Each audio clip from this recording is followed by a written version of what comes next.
అయ్యాక already marinate చేసి పెట్టుకున్న పీతలు అందులో యాడ్ చేయాలి. ఇందులో కిందాక తీసి పెట్టుకున్న చింతపండు పులుసు కూడా యాడ్ చేసుకోవాలి.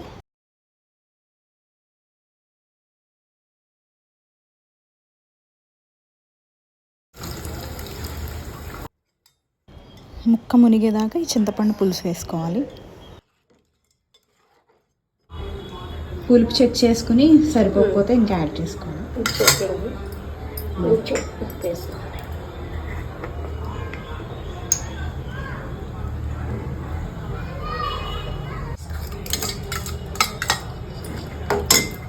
జీలకర్ర పేస్ట్,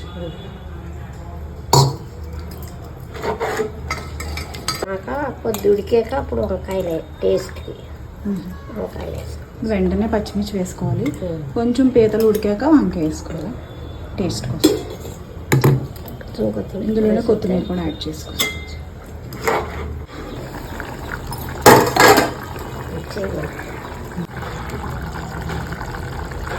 లాస్ట్లో ఉడికిపోతున్నాయి అనగా వంకాయ ముక్కలు వేయాలి.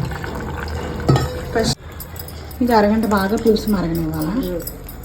హైలో పెట్టి తర్వాత సిమ్లో పెట్టుకుంటే ఇంతేనండి. ఘాటైన గుమగుమలాడే పీతల పులుసు రెడీ.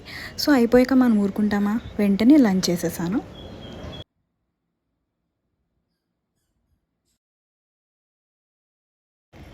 ఇలాంటి మరికొన్ని ఇంట్రెస్టింగ్ వీడియోస్ కోసం మీ ఛానల్కి సబ్స్క్రైబ్ చేయండి, లైక్ చేయడం మర్చిపోకండి. Thank you so much.